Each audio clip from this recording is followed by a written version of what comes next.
Hi everyone, I'm here today with the Lenovo ThinkPad 11e. I got this on sale for around 200 bucks in a Black Friday sale from Whoop.com. There was a similar deal on eBay via Adorama. So the version that I got is the 11e that has, and it has just a couple of the specs here, has 120 gigabyte SSD in it and comes with Windows 10. So I'm just going to do an unboxing here. I haven't actually opened this yet other than breaking the seal on top. So this is kind of just like a first impression unboxing video, not a full review yet. I do plan to do a full review later. So the ThinkPad 11e is kind of like a budget level notebook. I think they offer it in a Chromebook flavor and Windows flavor. They're just taking it out now. It's nicely packaged. It's a cardboard holders on the side, and it's 11-inch screen. It's actually fairly heavy. I think it's around 3 pounds. So for 11 inches, that's a little heavy, but man, first impressions, this thing's like Rubbermaid, like tough, strong. This thing's like it feels like it would definitely be able to stand up to some serious bumps. And just opening it up here, wow, you can see that the 11-inch screen resides in a bezel that's extremely thick, so it looks like you could probably house a 13-inch screen. Notice here, missing no ThinkPad pointing stick. I think on the Lenovo.com site it actually said it does have a pointing stick, so there was some discrepancies there between what the description on the website said and the picture showed, but this kind of confirms that you don't get the pointing stick, which is disappointing, but you do get a nice large touchpad here, so that's great. The keyboard is a Chiclet style. Feels nice, feels nice.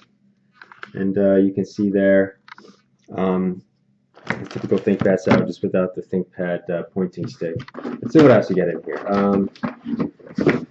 So, charger, and it's a very small footprint charger, and it just goes into I think the charging port is on the left-hand side. Yes, left-hand side over here is the charging port.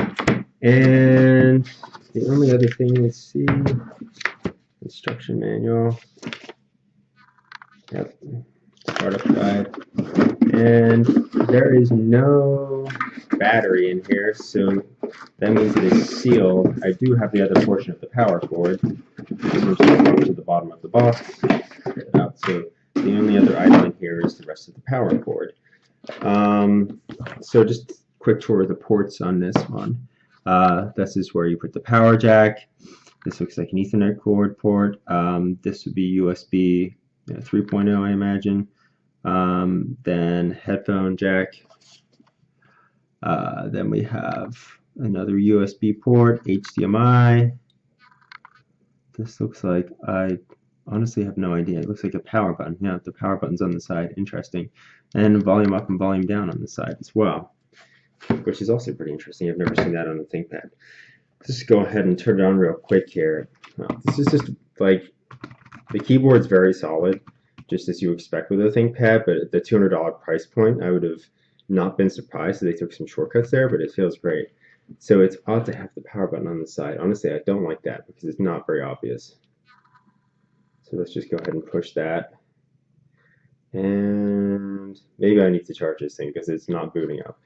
So that part will have to come in a follow-up video because obviously the battery's completely dead and it's not charging, or I have a lemon. Hopefully it's just a case of it not charging. So there we go. And just to show you there, the battery is sealed. There's no way you're getting into that battery there. So you know, with a typical ThinkPad, you can get into that. Now it does look like it's pretty easy to open up. So you can see some screws on the bottom. So if you want to do an upgrade to the SSD, add some memory, you should be able to do that. So that's definitely something I'd like to do down the road. So hopefully it is easy to upgrade. So stay tuned. I'll have a full review later on.